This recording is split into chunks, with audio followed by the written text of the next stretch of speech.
Welcome to this next chapter in our Bitcoin journey, an educational video brought to you by Forge College. This lesson is part of our Introduction to the UTXO model module inside the Exploring Bitcoin Transactions and UTXO course, which belongs to the larger Bitcoin Fundamentals track. In our last lesson, UTXO lifecycle and state changes, we saw how unspent transaction outputs are created, wait in your wallet, and eventually get spent. But let's imagine a practical problem.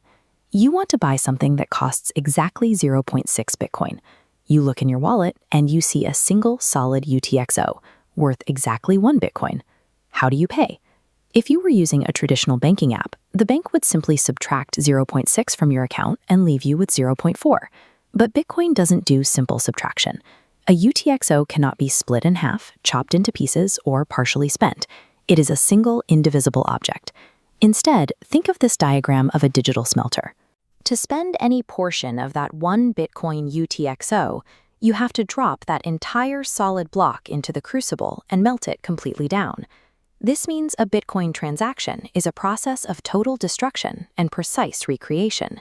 You consume the old piece entirely and cast brand new pieces from the liquid metal. The instructions that tell the network exactly which specific block to throw into the furnace are called inputs. An input requires 2 pieces of data. First, it needs a map locating the old UTXO on the blockchain, known as the outpoint ID. Second, it needs an unlocking script. You can think of the unlocking script as the cryptographic proof, like a digital signature, showing you actually own the block you are trying to melt. Once the network checks your map and verifies your signature, that referenced UTXO is permanently consumed. It melts away and is wiped from the active UTXO-set forever. Now you have a pool of liquid Bitcoin. The instructions for casting new, specific amounts from this melted mel are called outputs. Your first output tells the smelter to cast a brand new block of exactly 0.6 Bitcoin and lock it to the merchant's address. That is your payment.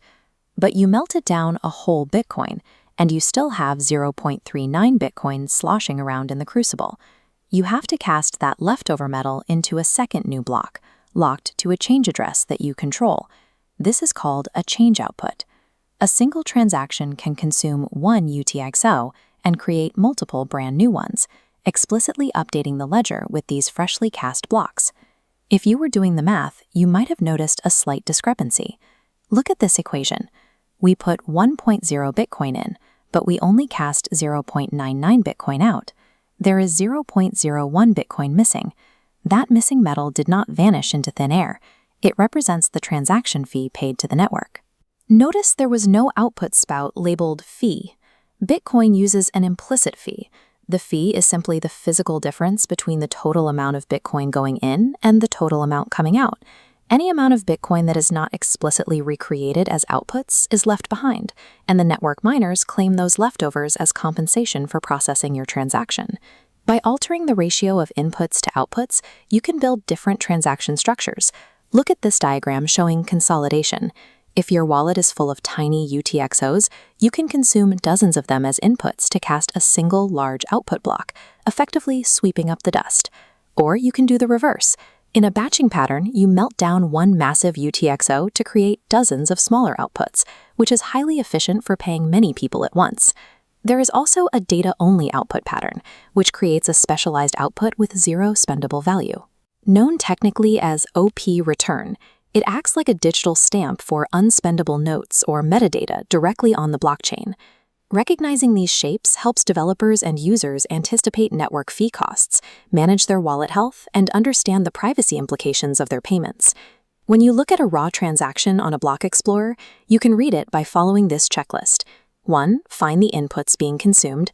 2. Find the new outputs being created. And 3. Subtract the outputs from the inputs to find the implicit fee.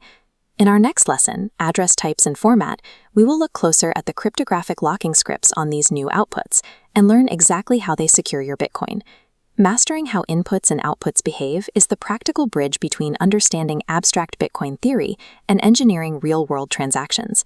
This educational video was brought to you by Forge College. To learn more about Bitcoin, the UTXO model, and other Web3 topics, visit us at forge.college.